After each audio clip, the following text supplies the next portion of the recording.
I had played puzzle games where the reason the puzzle was hard is because you have to do 17 things in the right order or whatever. And I was like, no, that's not this game, because this game should be about time. And because I'd been doing experimental gameplay workshop, I had this idea that every puzzle should be on theme for the particular world. And so if something is on theme, how complicated can it be?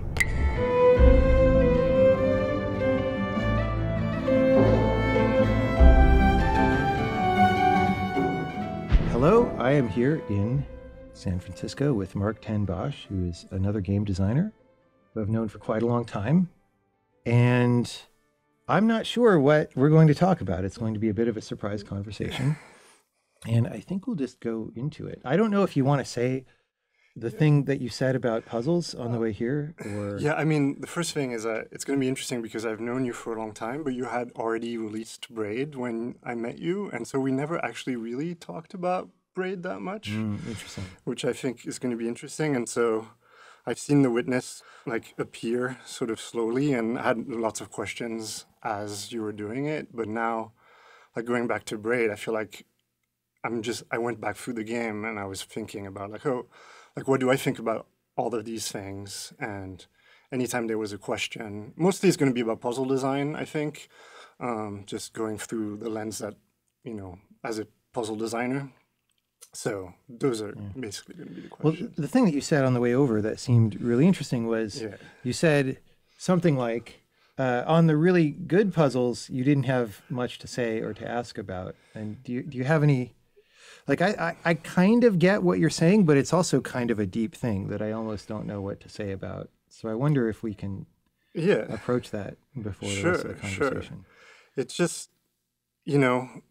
if I notice certain patterns in puzzle design, often I notice the patterns that I don't like. I notice I do this a lot, and I'm going to ask you about specific of those patterns, but for the ones that are good, I almost have nothing to say. It's it's just a good puzzle. And sometimes people see me as having a negative personality, right? Yes. Especially going more into the past. But it's actually how you make something good is by noticing everything that's wrong with it and being honest about everything that's wrong with it and not good and whatever, and fixing those things.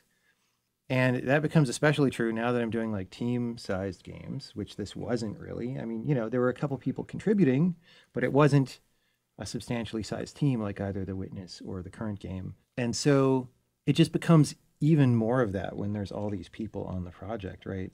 On a Braid-sized game, it's mostly me applying that kind of spotting what's bad just in my own stuff.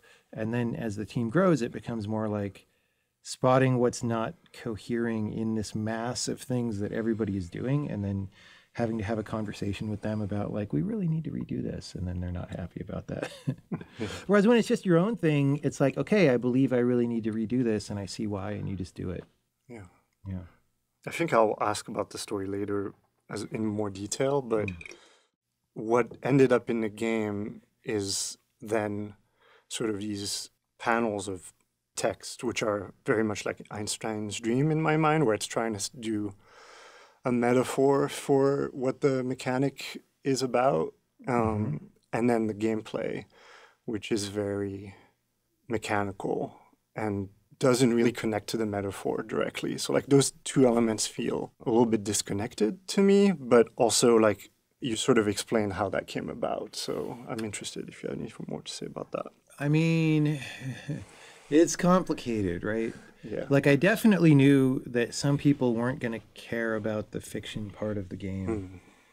Because especially when you make a 2D platformer, you have some idea of, I don't know what, I just could very easily imagine somebody not wanting to read the story. And in fact, that was very clear. And actually in the original prototype, the story parts they were just on a screen, introducing world 2. Here's a giant page of text. Right. Press spacebar to continue. And that you could especially see people start reading it and then go skip, I want to play the game, which is what I would do with most games today as well. Unless I have to, if I sit down in front of a game and it starts doing story stuff, really like what I'm seeing in order to stay with it, because otherwise I don't have faith that this thing is going to be any good. And I just let me get to the part where I get to do something, right? But so the way that I squared that a little bit, I was like, I want the story things to be a little bit more interactive, but I do want them to be together and coherent as a story segment. Like one thing you could imagine is that instead of being front-loaded story in front of each world like this, like Cave Story had been out for a long time, right? And that just, you meet characters over the course of this linear platformer and they tell you things and those things come together to make the narrative, right? It's like AAA games did for a long time, but it's like the indie version of that. And that could have been the model for this, but it just wasn't what I wanted to do. I wanted to very straightforwardly be influenced by books. And one of the things about books, as different from some other things, especially the way games adopt them, is that books kind of want you to have an attention span, right? Because it's this long sequence of text. And I don't know if I ever explicitly had that as a mission statement, but I definitely felt that way. It's like, look, if you want to have an attention span and read this, that's fine. If you don't, I'm going to set it up so that it's in pieces and you could just sort of run by all the pieces, you know? But like I could have, you know, in those little book stands that are in the game, those could have just been scattered throughout the worlds and you could have encountered them as you could. That would be a very easy change. But then it would be harder to get the coherent picture of them put together, which might have been good in some ways because I did like this idea of an activity of trying to put together the ideas of the story and what is going on. But I just really wanted it to be front loaded that way, you know? I think it is nice that you have those two separate pieces and they sort of like bounce off each other, right? Which you wouldn't get if you... It's definitely a thing that some people complain about, but you know, you can't listen to everybody's complaints, right? So yeah, you have to decide something. Yeah, that's like I could have done it, but it would have been a fairly different game, you know, if we and what would that decision have been based on, right? Like I kind of have a fear that maybe a realistic fear that a lot of players will not want to read something. So let me design for that. It's like, okay, but like maybe it's not that experimental of a game in that dimension anymore. Like I wanted to do this thing that I hadn't seen games do. And so, yeah. But if we're going to go deeper into that, I feel like the ending with the characters moving around, that's like a way that it is more connected, right? Like it's like you're doing some sort of metaphor, but it's like part of the gameplay versus like being text that you just read. So that came from a different place. I mean, it felt good to figure out the end of the game because I was like, oh, as soon as I had the idea, I was like, oh, this is really going to work and be good. But where it came from was actually more of the mainstream mechanical exploration, which was, of course, you know, I have all these ideas for different worlds, and I had more ideas than shipped in the final game because some of them weren't very good, or at least I couldn't figure out how to make them good. And one of them was, well, time is bidirectional, right? This is one of the things that survived sort of from the original set of ideas about quantum mechanics and relativity, because one of the things we see in physics at all levels, actually, people don't know about this, but even in like Newtonian physics, the laws of physics are bidirectional with respect to time. Like the only reason that time seems to go more strongly in one direction is like friction and inertia and stuff. It's like a statistic. What is friction? It's like statistical collisions working out a certain way, which is really another way of saying inertia, actually. Or sorry, not inertia. This is where I didn't eat enough sugar. What am I trying to say? Entropy, not inertia. Entropy. Let's go back and edit the word entropy into those sentences. But the point being that, you know, the beginning of time is a low entropy state and the end of time is a high entropy state. And it looks to us while we're inside that like it's just things happening and then you get more entropy out. But if you like were to stand way back and look at the whole thing, it's like a very simple shape, right? So then when you get into quantum mechanics, it's a little more complicated, but there's this thing called CPT conservation where, you know, the product of these things, it's charge, parity, and direction of time, right? So if you reverse time, then like, I don't remember the exact details, but like if you negate the charge or the parrot, I don't know, something like that. But like there's a way that it works out, and it's invariant. Right. So you flip one and then the other is flipped. Yeah. Yeah. Okay. I should look that up before next time I talk about this again. I used to understand it a little better. So, okay, how, if I was going to write fiction about time going backwards and forwards at the same time, that's not that hard. And in fact, if you make it, as we found out since then, you can make a quite high budget movie where you just sort of show stuff going both directions. But like, okay, it was an interesting challenge. How do you actually make that happen, like, for real? What even does that mean? And at first I was like, okay, obviously I could like either have some things simulate backwards or record some gameplay and play it backwards, but you really want the two streams to affect each other. Right. Right. And that's one way, and that's the levels leading up.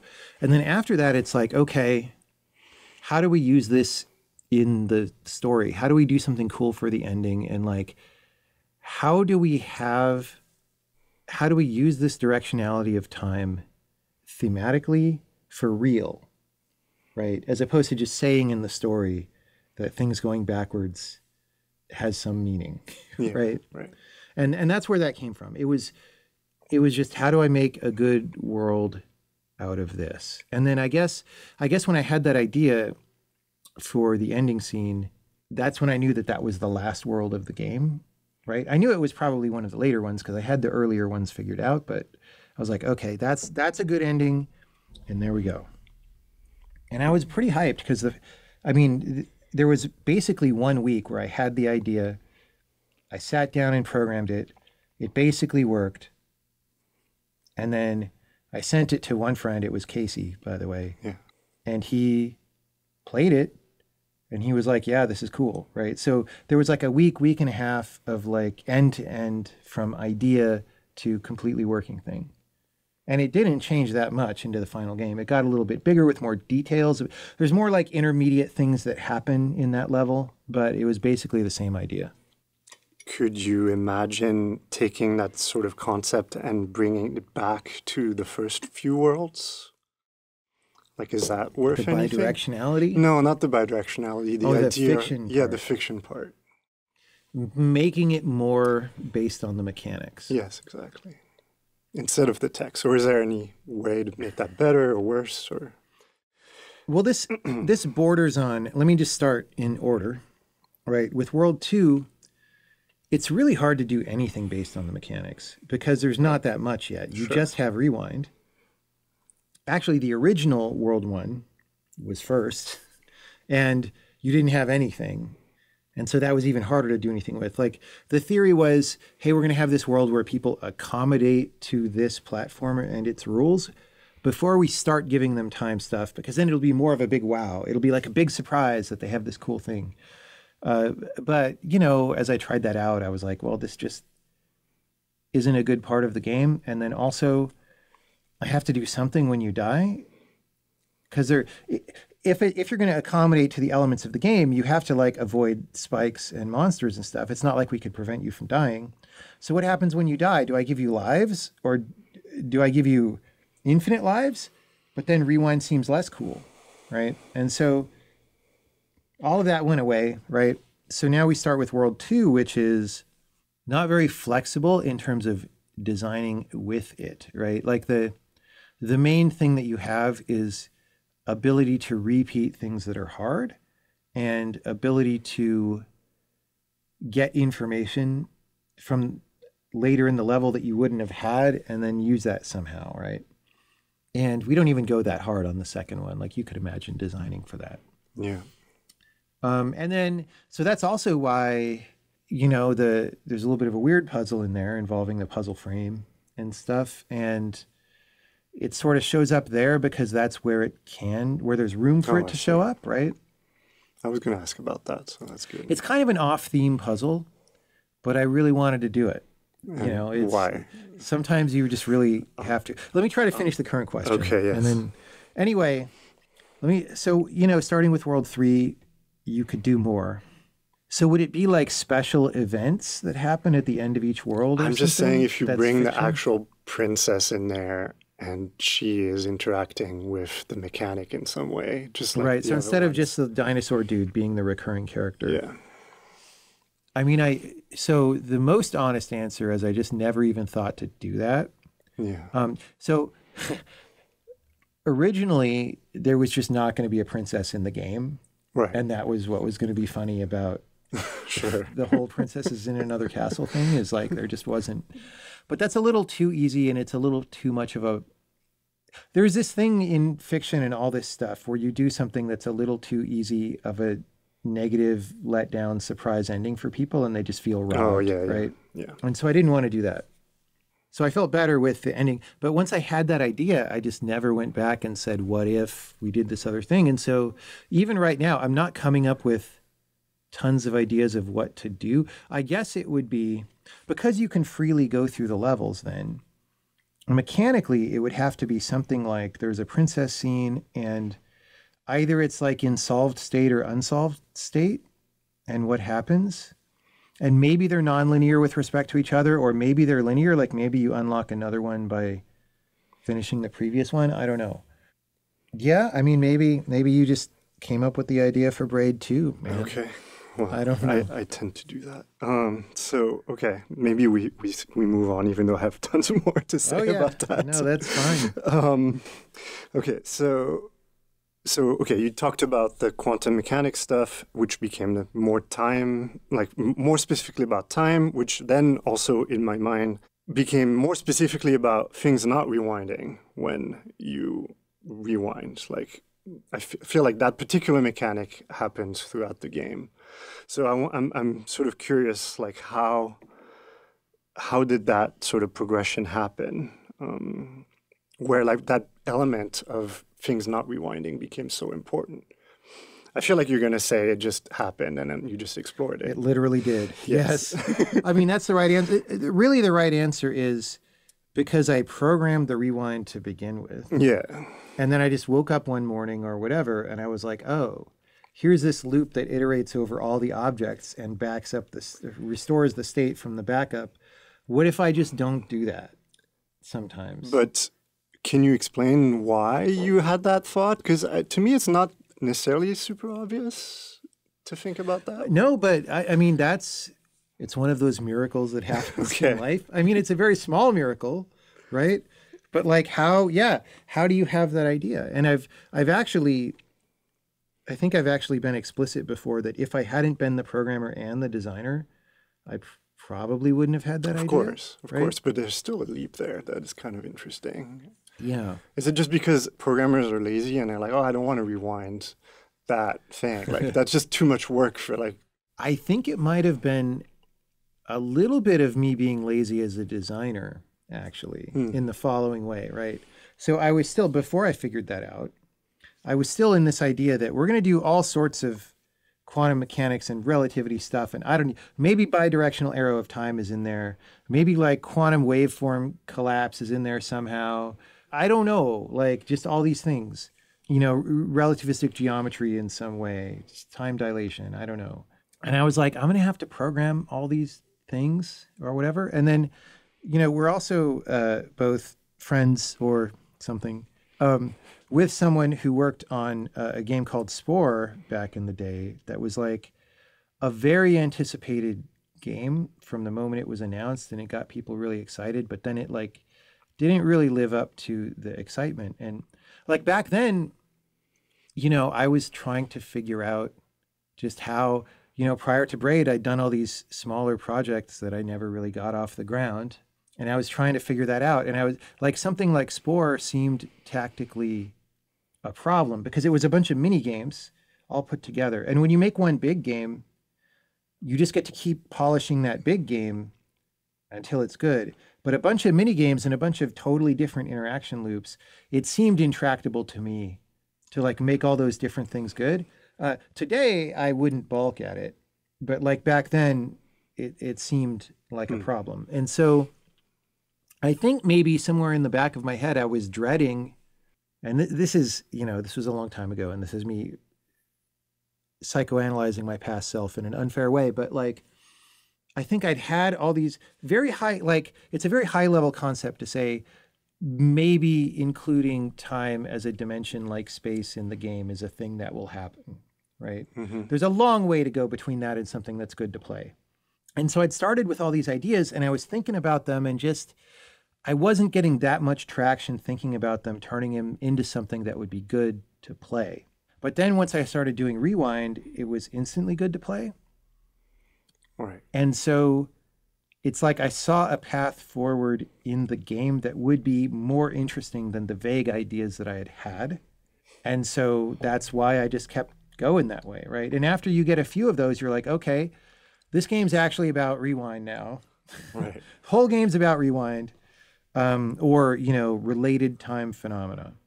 It's interesting because that's kind of a depth first search, right? Yeah. Versus like a breadth first. And like, I feel like you or I try to do both, right? I try to follow down, but I also try to force the sideways jumps as well, which I think, is that what you said when you meant like nowadays you wouldn't bulk at it as much? Like, so you think there's a difference now with how you would approach it? I think now I just feel like I personally have the ability to do a lot more work. Oh, I see. And then also, because these current games are bigger team games, it's like when you have people helping you, you can do a lot more. But that's a separate, because I was talking about my perception of a game that was like a collection of mini games.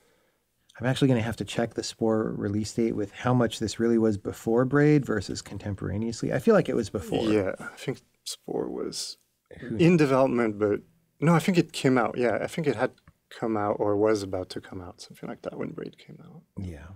What this makes me think of is that I wonder if nobody had made that game and now we're making it now, like this idea of like making things concrete in that way, I feel like is much clearer to people these days, right? This concept of we're going to take these abstract ideas and make a game about it.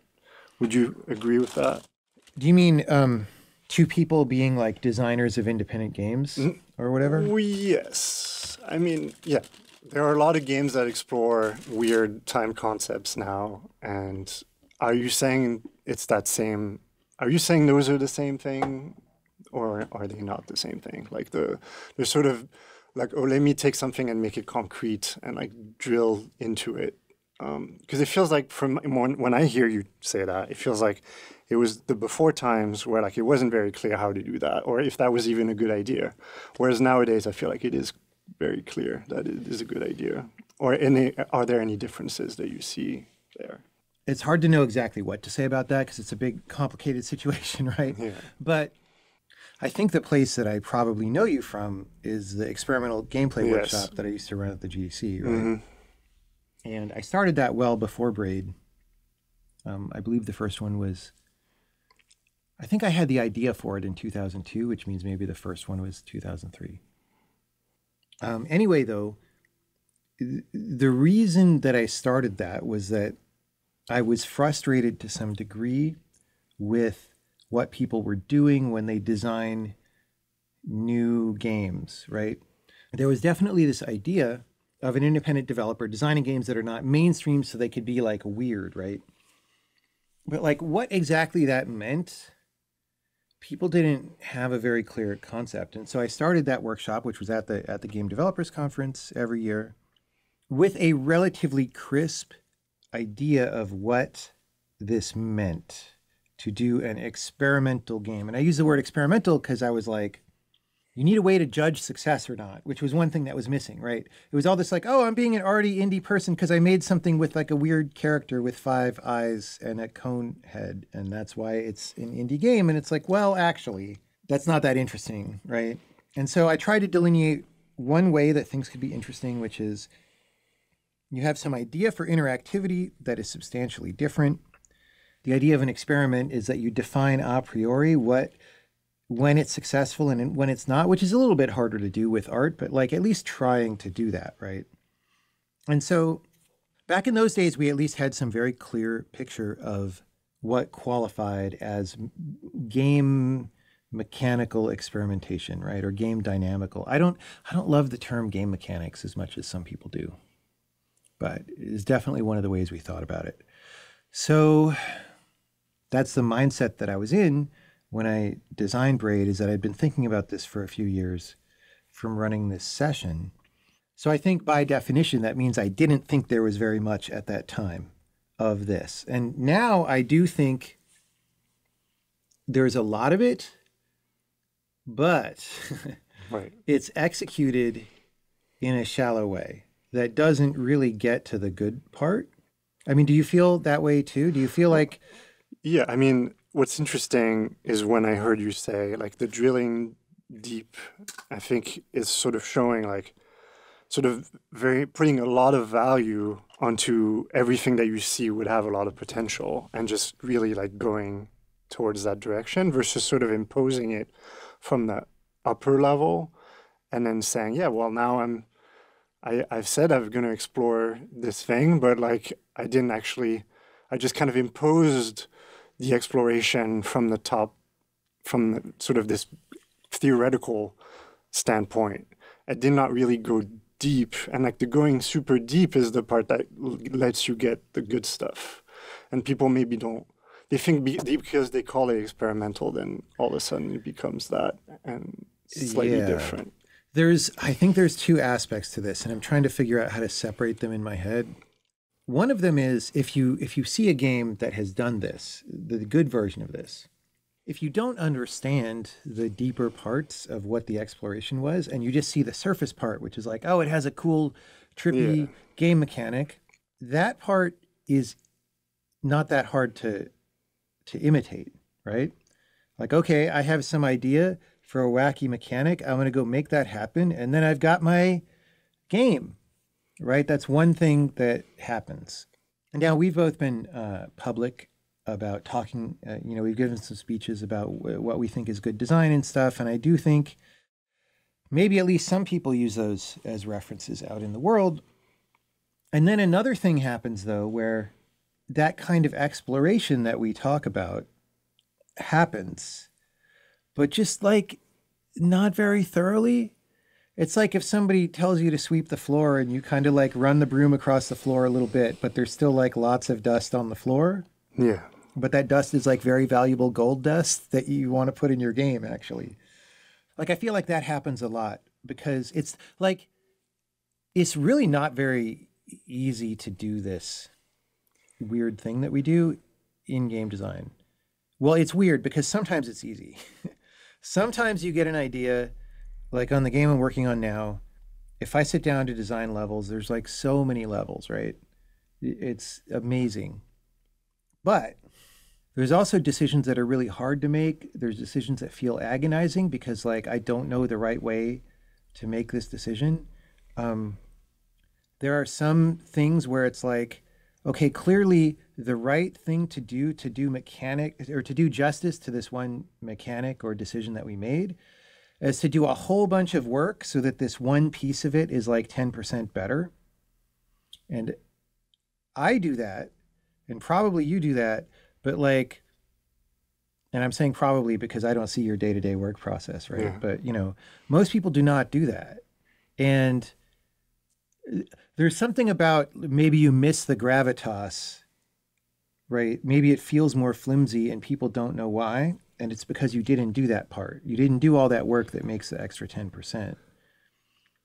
But most games that try this don't even get there. I guess the point that I was trying to make is there's a way of doing this design process where you just kind of are doing it. But it's like if you go to work because it's your job and not because you love the work, right? You're going to do the thing, but the person who loves the work is going to do way more. And so maybe there's just an instinctual like love for exploring consequences of design or like fleshing out this design space of things that happen. And some people are really naturally drawn to it. And some people just don't exactly know what that is, I guess. Like, I don't know. And they're doing it from more far away.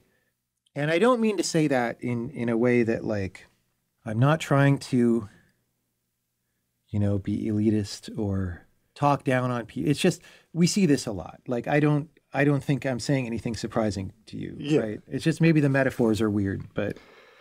Yes. I think it's sort of related to what you were saying at the very beginning, which I think I'm seeing in Braid as well, which is that you were totally okay with throwing away your first idea of the lots of different rule sets because you found something better along the way. And then you just kept doing that until it was the things that were most exciting instead of just what you wanted it to be from the outside. Yes.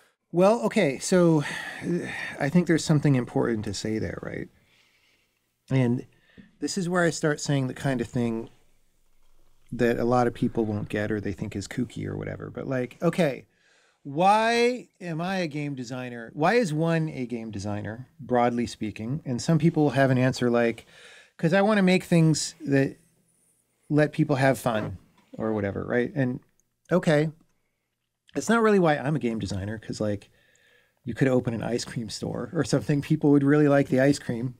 But I'm doing something different, right? Like I'm really interested in something about like the universe and how it works. And that's something that thematically comes through in a bunch of different ways in Braid. But it's like something that I was interested in since I was a kid, but I also simultaneously was really unconvinced somehow that any of these traditional pathways was going to be the way to generate the understanding that I was looking for. Although I guess I didn't totally understand that consciously. Even like when I went to college, I thought I was a major in physics for the first 2 semesters because obviously I'm going to do physics. I want to go understand the universe or whatever. But then I was just in the computer lab all day, every day. So then I suddenly realized that that's what I was doing. And then I didn't get a degree anyway. So that's all good. But like, what kind of understanding is that I'm somehow attracted to in game design, right? And I can't honestly answer that question with accuracy because I still don't exactly know.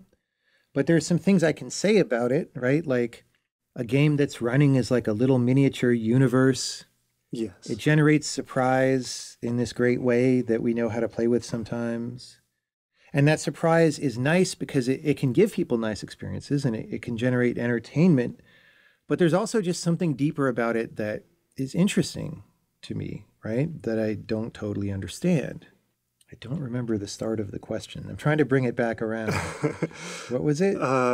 We're just talking about like ways to design the game and like being ready. I was asking like, oh, you're more ready to like throw away. Oh, things. yeah. Okay. So like the curiosity, the being interested in this general kind of thing is like, it's like how you get to the starting point again, right? But like, I'm trying to explore, because it's something about the universe in a way of like understanding existence. I don't understand it. I don't, like, if this were something that I had complete understanding of, it'd be pretty easy. I could sit down and type some stuff in and give it to you, but I don't. And so there's this exploration process. There's finding something interesting, some way to shine a spotlight on a small piece of what I'm interested in. And then let's try to show you that, and that's the game. And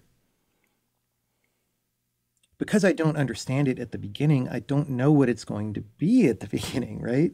I have some idea, but I don't totally know. And therefore, if I force it to be the idea that I started with, then I'm actually preventing myself from going after the thing that I'm really interested in. And I'm just more like just trying to make a fun game. Or, I mean, maybe, I don't know, like I feel like some of these games do that though. Like I feel I'm not privy to the interiors of a lot of these development processes, but I feel like they start out with a high concept and then they just stay too closely to that, regardless of the fact that it isn't that interesting. Right. That's but you feel sure, it yeah. like as a designer, I feel like there's so many great places you could go from that they don't.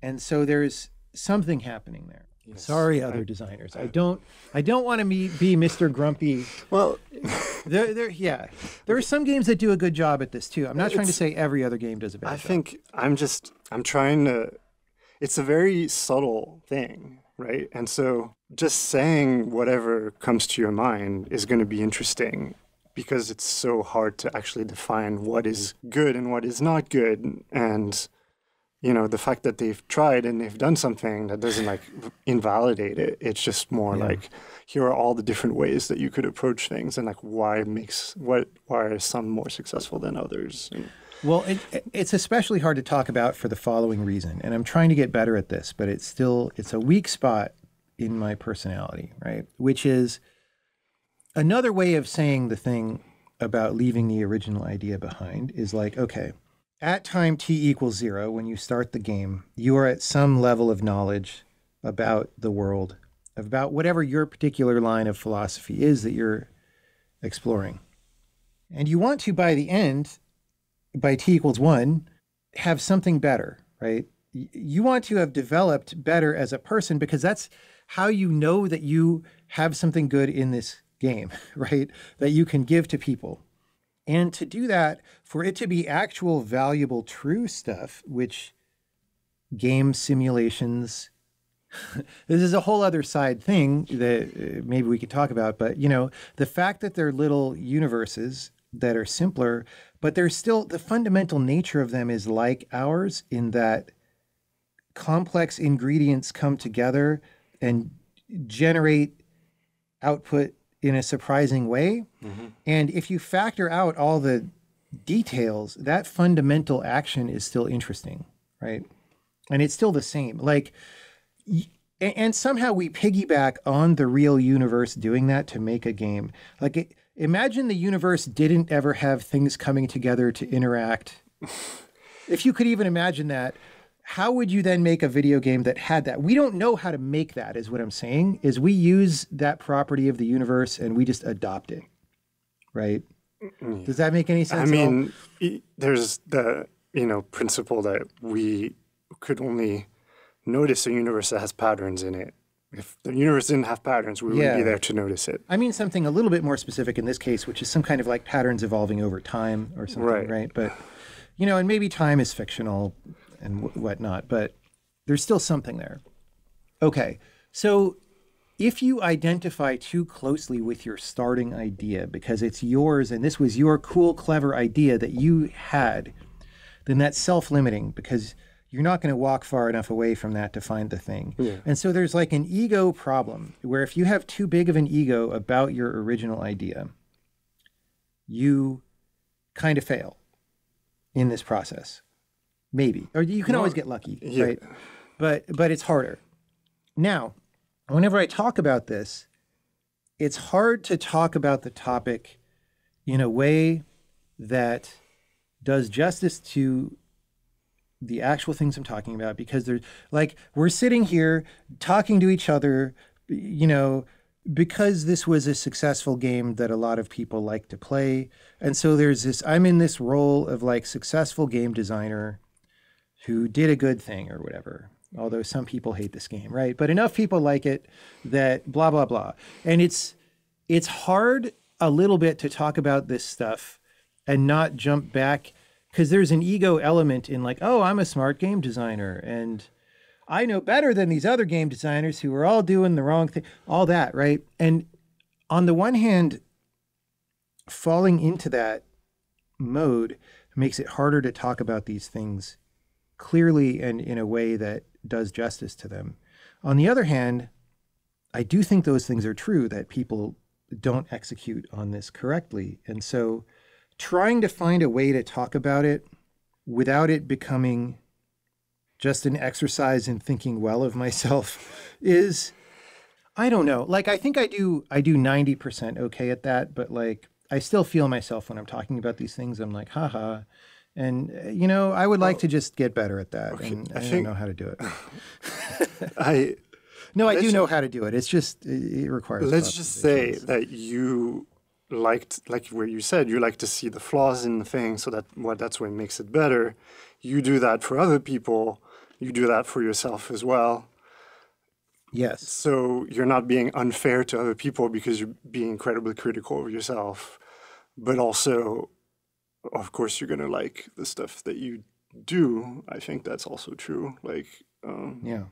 All right. So the thing that struck me the most when I played Braid was how minimalistic the puzzle design felt. And I think that was like sort of the thing that blew me away the most, maybe, I want to say. And I was wondering if you had more thoughts on that. I've sort of heard you talk about it a little bit, but maybe we can go deeper there. That's a direction that I went more in over time that I kind of discovered while I was working on the game. There definitely was more complex level geometry in the beginning and more monsters and stuff. Although one thing that I think one idea that I had early on was I want levels to fit on one screen so that they're framed, like whenever possible. Like sometimes it'll be fun to have bigger levels, but if everything fits on one screen and you're thinking about a hard puzzle, you can see all the elements right there. And you're taking away some artificial difficulty and you get to the essence of the puzzle, right? And that then has consequences though, because, well, if the jump height is fixed and the camera like doesn't ever zoom out, which it didn't because I didn't want to program that kind of thing. Like even in the beginning, I was like, are we just blitting bitmaps at 1 pixel to 1 pixel, or do I assume 3D hardware? Like who even knows, right? That has consequences like, so how many jump heights can you fit on the screen, for example? Not really that many, like 5 or 6 at most. So that puts an upper bound on the level geometry if you put those two things together, right? Also jump widths, right? If you want to put two things far enough apart so that you can't jump from one to the other and it's open space between, you could only have, I don't know, this is a guess, but maybe 4 such things across the screen or something like that.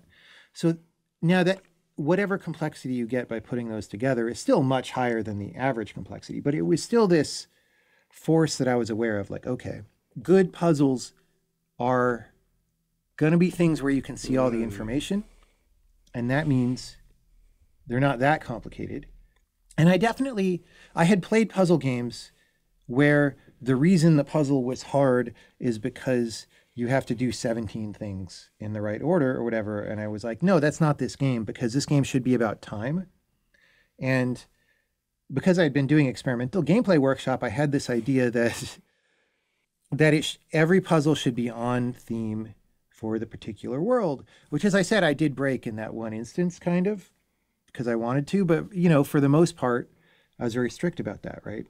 And so if something is on theme, how complicated can it be? Because if there's some specific idea about it, if that idea only takes place in one part of the puzzle, what's the rest of the puzzle doing? It's kind of dead weight on that, right? Unless the idea happens multiple times to like fill out, but that's hard.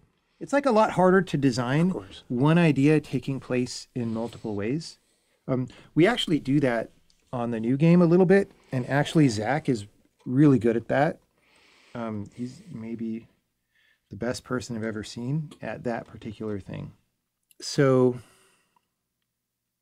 I think that gravitated towards simpler puzzles, but also just sometimes I would be working on a puzzle and I would be unhappy with it because it looks ugly, or just this thing is weird. And then I would delete the thing that was weird and I would like it more. And I kept seeing that trend. I was like, okay, this game is better when I'm more minimal. But that was only something that I really had clarity about, I would say, by the middle or 2/3 of the way through development, for sure. So does that mean that the puzzles initially, like, they had the same elements, but they had more elements as well, and you just removed them?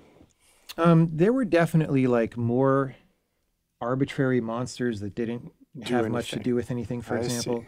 There still are a few in the final game just for pacing or to put something there or whatever, but there was more complex geometry. So, one of the levels that shows up again in the game a few times is this level called The Pit. Yeah, I was going to ask and about it's that super. It's one of the most minimal. It's literally it's one screen and there's a pit. And then what can we do with it that? happens right? like 5 times too, which is great. Yeah.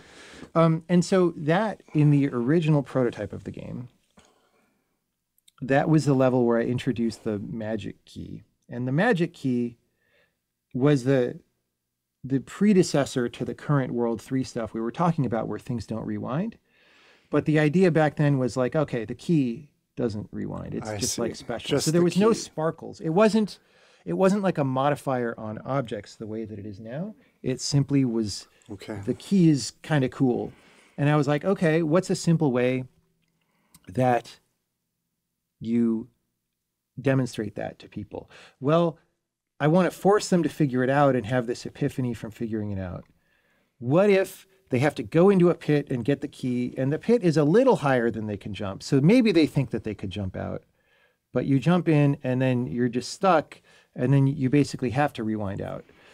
And then, you know, if you go and you look at this level, it was a very long level that totally doesn't fit on the screen. And you go to the right for a while, you jump on some monsters or whatever. And then I was following game design advice, traditional good game design advice, which is before you find a key, you must encounter the locked door and not be able to proceed. Okay. Because otherwise you don't appreciate the key. Otherwise you just get the key. Of right? course, right. Now I have violated that rule sort of in the final game because you have the pit and then the gate on the other side, and you get the key first, or you encounter the key first. But because it's 2D and it all fits on one screen, you see the gate and it's kind of fine, right? Well, yeah. Well, I think what it's saying is you should frustrate the player first so that they appreciate it, which doesn't mean they have to see it. They just have to feel frustrated. I don't know if it's about frustrated even, but it's like if you get a key and then you see a locked door that looks like a really badass locked door, but you just have the key. You don't even maybe realize when you picked it up. Right. Yeah. That's sort of then what it's I like mean, a nothing burger, and nothing burgers feel bad. Yeah. Right. So it's about avoiding that kind of a thing. Which too. you've succeeded at that, right? Because you fall into the pit and then you don't know what to do, and then therefore that's the part where you're like, oh, I need to be doing something. Something needs to happen. It's just not given to you. Yes. But to go back to the original level, it was, so you would go left to right along the ground, right? You would run into this gate and you're blocked. So you climb up this trellis and like back left. And then over here, there's like a pit, and it didn't fit vertically. So it was like kind of half scrolled off the screen. And then you would go into this pit over here and be stuck and come back out and come down and around. It was way less elegant. It was ugly. I mean, it worked. Like mechanically, I could have shipped that level, right? But I turned that level into the absolute minimum thing that you see, because it was like, okay, what is actually good about this, right? And then what do I really need to do that thing that's good? And then also, you know, I had just some idea of, hey, it's really cool to do things with the minimum amount, right? That's sort of an Eastern aesthetic to some degree. There's some Western traditions that do this too, but like, what can I do something highly effective with a minimum amount of material, right? And it's a game design application of that idea. And then once I did that a few times, I saw that it was working, I guess.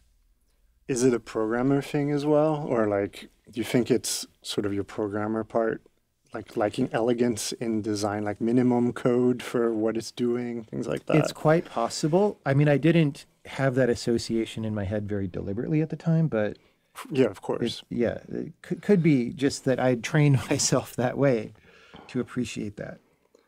Okay, that's interesting. Now it's weird because so the aesthetics of the game visually are not minimal, right? Like the style, the painterly style of the game is very much not minimal. So it's not like I'm saying minimalism in all places is the right thing, but it's complicated. Right? Well, I think, I don't think minimalism is always the right thing or not. I mean, it's just an aesthetic that you can decide to pick, and you're like, okay, I'm going to go for minimalism, and that's what the game is going to be about. And then there are going to be some good things and some bad things that come out of that. Yeah. I do think there's a question of, you can add things that are not minimal that feel like they build up maybe a world or something. Like there's always there's a component that's very clear cut, and then there's sort of a random, just let me fill it out a little bit, and it doesn't have to have a meaning. And it gives us, because the world isn't so pure all the time, and it has some random components, I feel like those you can try to insert on purpose. But I think in Braid, it's good that you didn't do that, but did you ever consider that idea of like, maybe not the pure minimalism is okay as well? I don't know if I made made sense or not. I mean, at some point, you kind of just have to decide what game you're making. And Yeah, okay. I was, Braid took a long time, I think is All right. right. And so like exploring a lot of dimensions like that, it was hard enough just to Okay. get that game done. And That's actually, fine. from that perspective, minimalism is appealing in design. 'Cause Yeah. it's like, I just don't have to execute as complex of levels this way. Well, yeah, right? we have to decide what is important. So that takes a Yeah. while Yeah. in a different way. Okay, so then, there's all these mechanics, and Yeah. I assume you came up with them, like you were saying, sort of going down the tree of possible things that you could be doing. Sure. Yeah.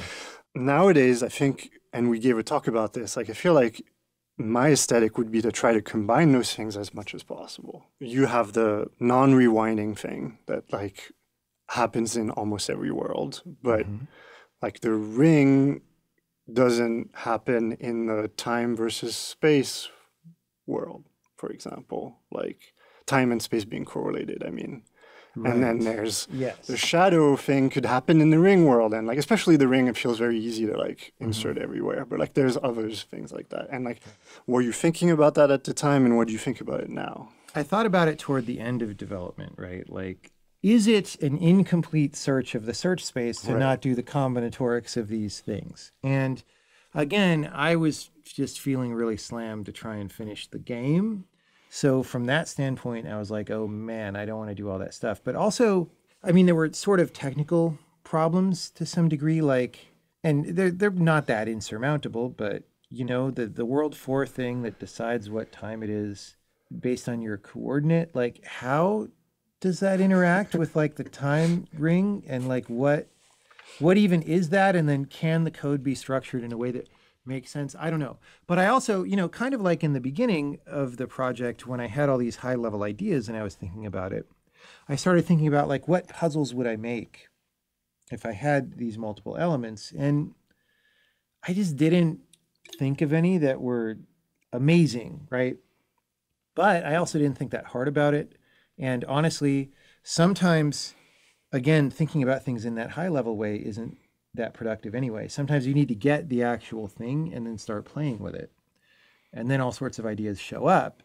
And so if I had done that, it's quite possible that there would have been lots of cool things. And it's quite possible actually that if somebody goes and programs a system that can do both of those things at once, that they would find a bunch of really cool things.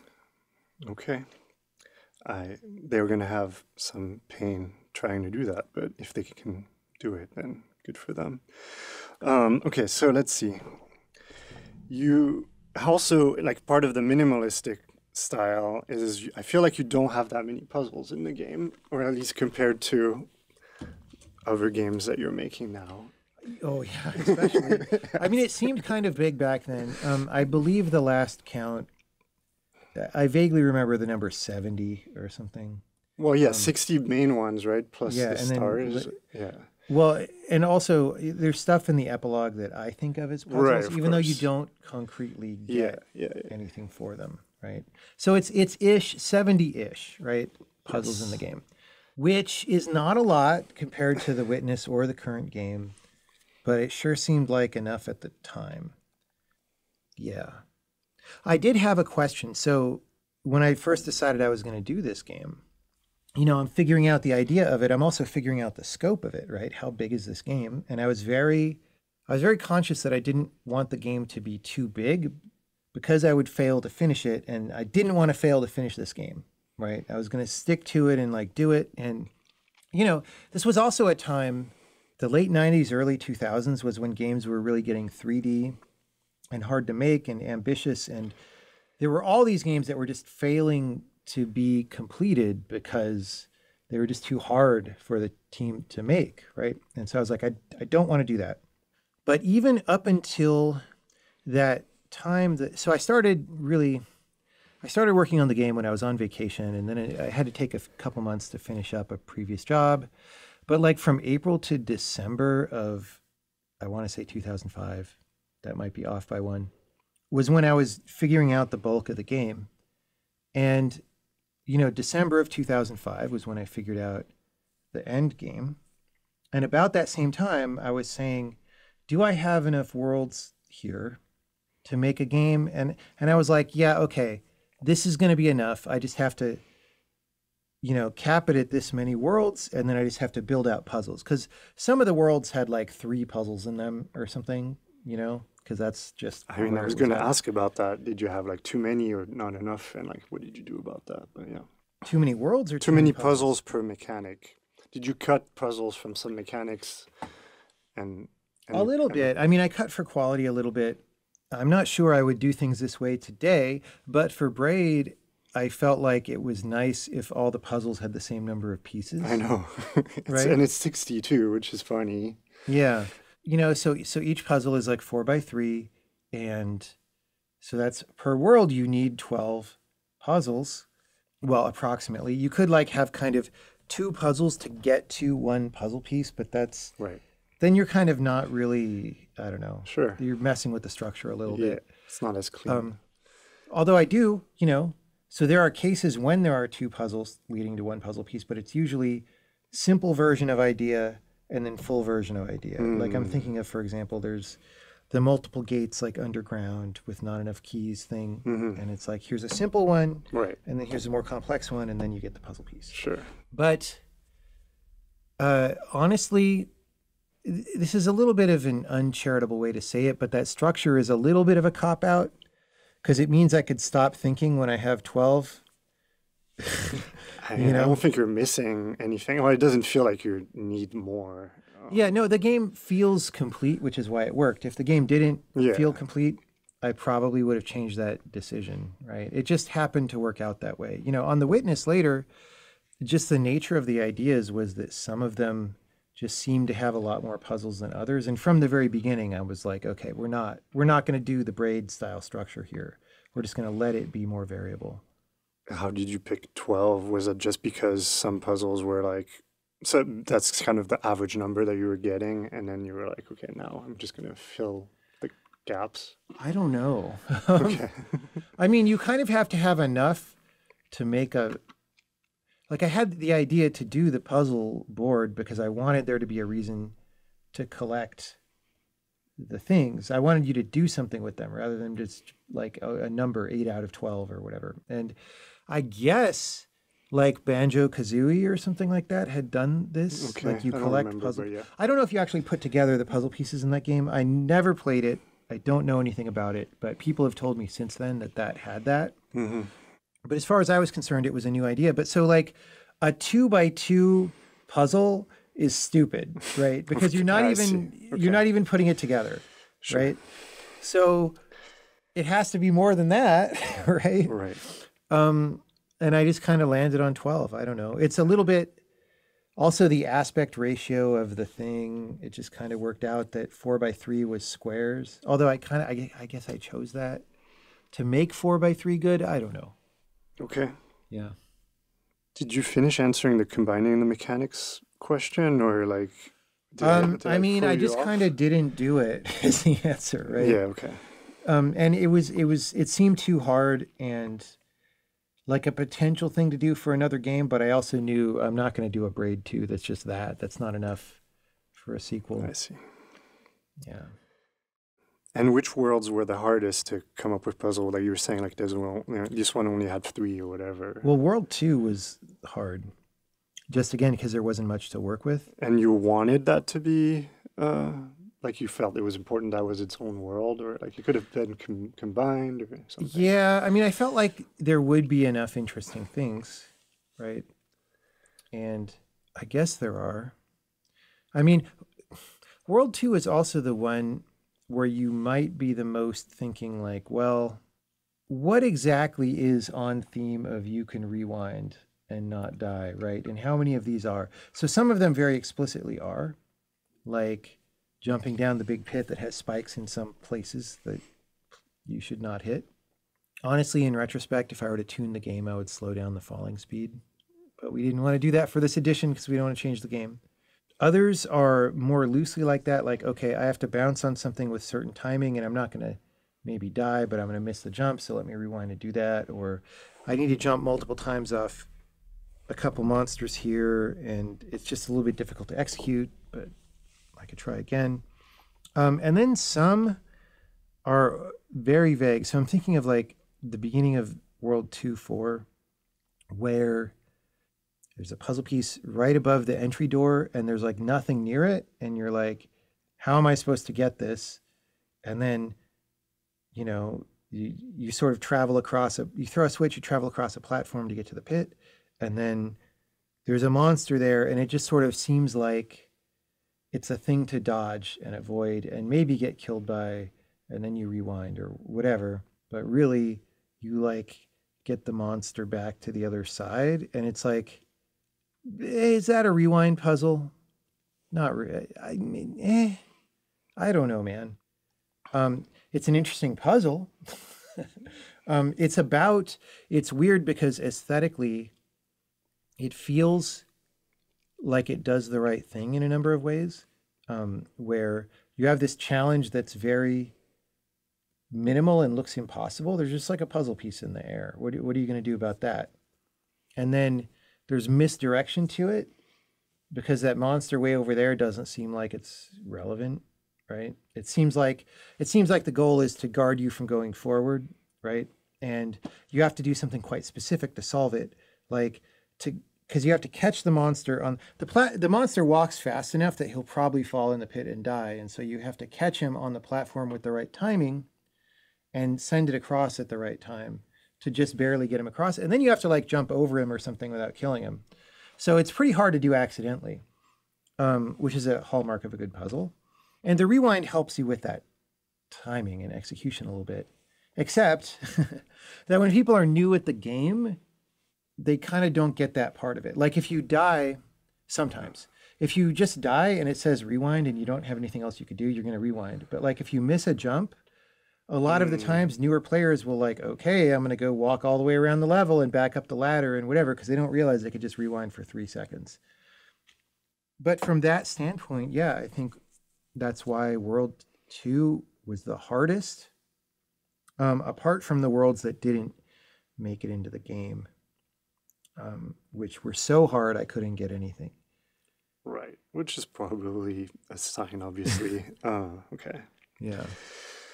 Cool. Okay, so now I think we'll go more into specific puzzles, but it's good because we're already talking about World 2. So is there more to say about why there is a puzzle actually in the world? Like why did you want to do that? And physical puzzle. I liked the idea of, there's a certain thing to say about this, which is like Braid is a little bit more immature design-wise than some later games, right?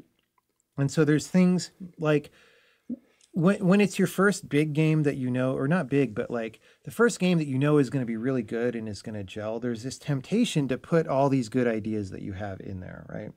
Or to make it like everything.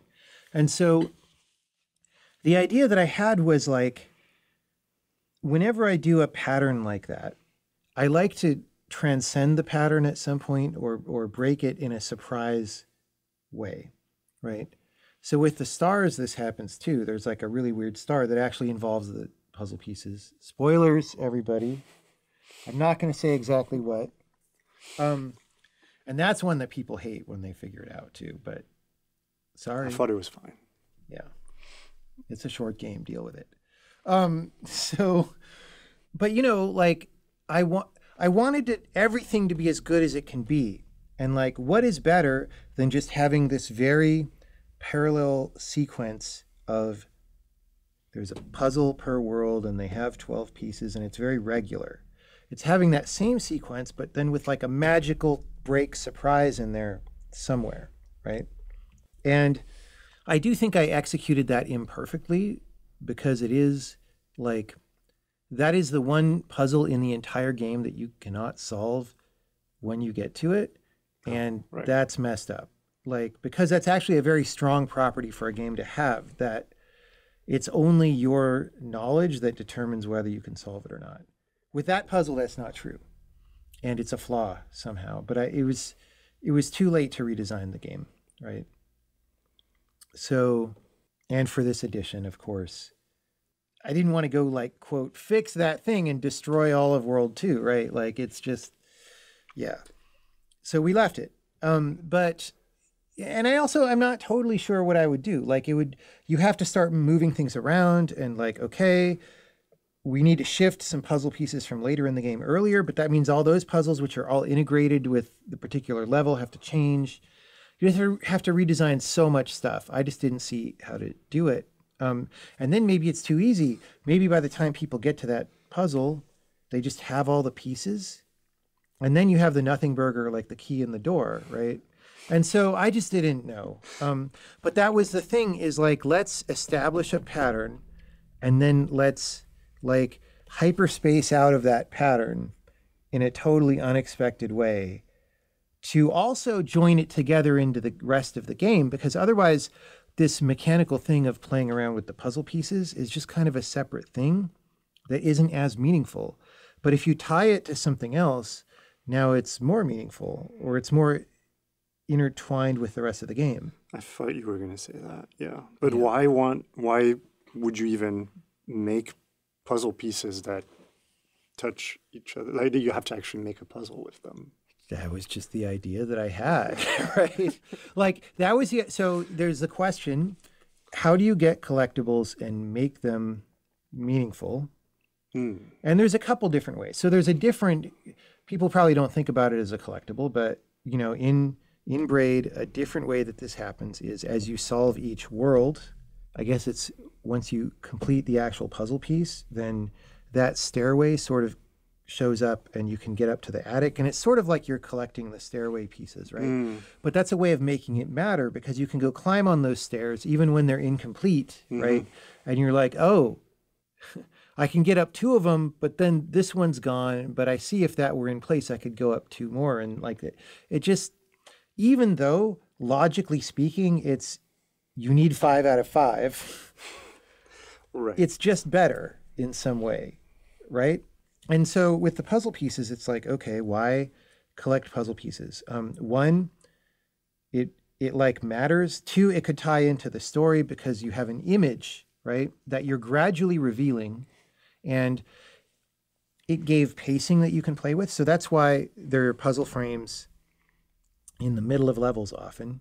Sometimes they're more toward the end, but it's to give you a break and some variety in what you're doing in the middle of the level before you go back and do like more hard puzzles. It's like, oh, I can, if I got 5 of the pieces, I could try putting them together, or I could, if they don't fit quite, I could at least look at them and try and figure out what corner this corner is, even if it doesn't attach to something, or I can try to figure out what the scene's going to be. You have a gradual reveal of the scene that's going to be in the image, right?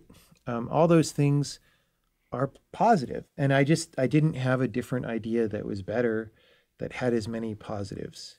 So then did you place those panels where you have to put the puzzles in locations where you thought people needed breaks? Or, I mean, were there other reasons? Probably there were, but was that the main reason that you were thinking about the locations of them? I think so. Also, though, like it was a general heuristic that I'm trying to give people a nice break in the middle, but it's also just a little bit intuition and a little bit trying to work with the designs of levels that I have, and like sometimes I felt a little bit stuck. Like the ideal for this place for this puzzle piece or puzzle frame would be here, but I kind of can't do that without destroying the level because it's too tight. So I have to put it on the next level, and it's not quite where I would like it to be or whatever. There's also, this is kind of an unspoken rule in the game, but I believe you'll find it intact. They're never at the beginning of a level for some reason, because you like have to get to them. It's like a reward. You have to earn it a little bit somehow. So they're usually toward the end. It actually would have been fun to put one at the beginning of a level, but I just never did that. The pattern breaking thing? Yeah. Yeah. Okay. I don't know, like pattern breaks are better when people actually notice them. I don't know if anyone would really notice that one. Sometimes you just weaken your thing by doing that, right? Yeah, there would need to be some point besides that you're breaking that pattern. There would be something interesting about the fact that if something happened because of that. Yeah. All right, so World 3 is very much about phase, I thought, and it's a very mathematical concept. And I was Yeah. thinking when I explore something, I either explore it by playing the game and seeing what happens, or I explore it by knowing what the math is and just sort of walking along the path of I know all these different kinds of math, or I know properties of the mathematics, and I can explore that way, right? And I was thinking like how much of all these phase things was one kind versus the other kind. Was it all like, okay, I'm putting it all in the game and now I see what happens? Like the cloud, for example, the first one where you have to phase the clouds. Like, how did that come about, for example? That one was just observation of what happens, I think. Did you have right? moving platforms? You know, I'm not sure what came first. Definitely in the original prototype, I didn't have clouds or moving platforms, I don't think, right? Like all that came later, like levers and platforms and stuff.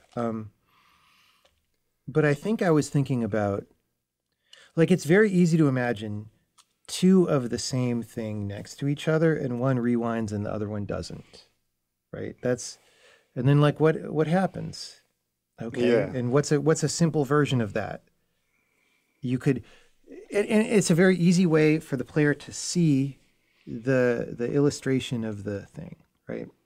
And yeah, maybe that is where the idea for having cloud platforms came from. Although probably not. Like, probably I wanted something that you could ride on across gaps anyway. Oh, really? Maybe. Okay. I don't know. And then yeah, okay. In the commentary here, I should know what the facts are, but I don't honestly remember. Yeah, it's understandable. But then sort of how about the mathematical reasoning thing in the phase part? Like, were you thinking about math at all when you were making this? I mean, so there's a level called phase, right? Which is the first cloud one that we're talking about. Although the concept of things being in or out of phase is across the world. Yeah, right? yeah, that's what I mean. Which is what you meant, yeah. I mean, I was certainly aware that that's a mathematical thing, but like I don't know that it drove the design. Like I didn't design any of the levels by starting with math, except the one where actually that's in World 4. It's not even in World 3. So yeah. No, it was more about observing what was in the world. And do you know what you implemented first? Was it the key? If it's not the platform, was it? It was the key, absolutely. The key was in the original 1-week prototype.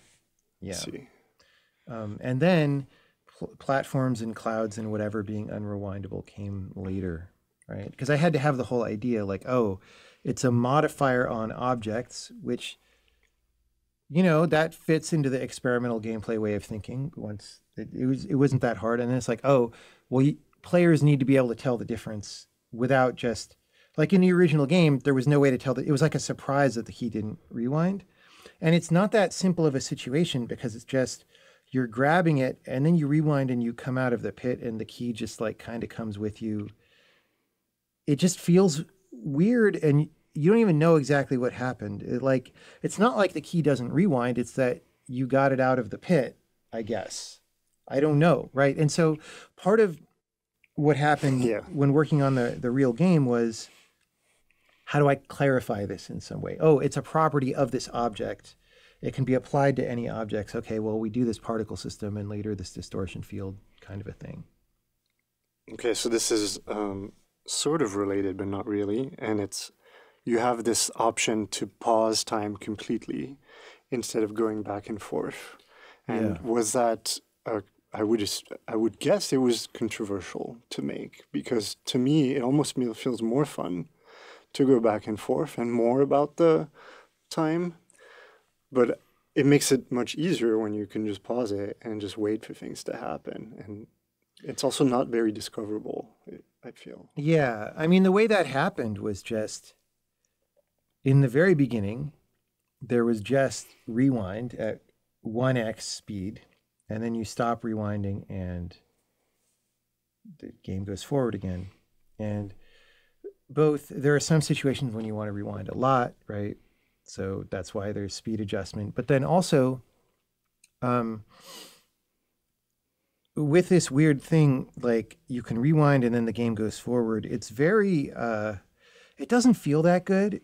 Like if you try playing and just rewind at 1x and then forward at 1x, if those are your only two things, it feels, there's a little bit, it's a little bit, frustrating is too strong of a word, but it lends itself to frustrating interactions or something, right? Now, the 0x time speed just came from, well, okay, if you can rewind fast, you maybe miss what you were going to do, so you should be able to go back forward, right? And then if you can go back forward at 1x, well, we should probably have symmetry because that's a thing. So you can go forward as much as you can go backward. And then do you go from -1 to 1, or is there a 0 in the middle? And it just seemed better to have a 0 in the middle. Like definitely, oh, well, it does make a lot of things easier. Yeah. But again, I think a lot of players don't get that. I see. You know, Right, so it cancels it's like, out. well, and it adds kind of skill ceiling to the game. It adds an advanced technique that you can use. And so, for example, there's one puzzle in the game with the time ring where there's, the plants popping up and down and you're trying to get them in a certain phase with each other. That's about phase, and it's not on World 3, Mark. And it's a little bit hard because you can mess up, right? Because the extent of your time ring goes really far, right? You can there's at least 3 ways to solve it. You can do this very laborious brute force thing until you kind of get the thing that you want. There's a more elegant thing that you can do that's just a few moves where you drop the ring in the right place and you get the guys in the right sequence. And then they're timed so that as the monster walks, the guys go up and down with the right timing, right? Or the elite ninja move to do is just sync them all with each other and then stop time while they're all in the floor. And then they just go by and you hold time stopped. And I like that because it's like, oh, the more mastery you have of this game, the more you can take this puzzle that seems really hard and do something that guy didn't even think of and like have an expert solution. And there are a few cases in the game where that happens. Many puzzles that doesn't happen, but when I was able to do it, I liked it. That's cool.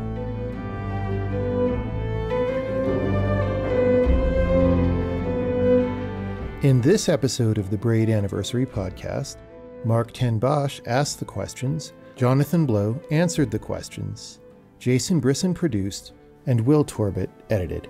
Thanks, and we'll see you next time.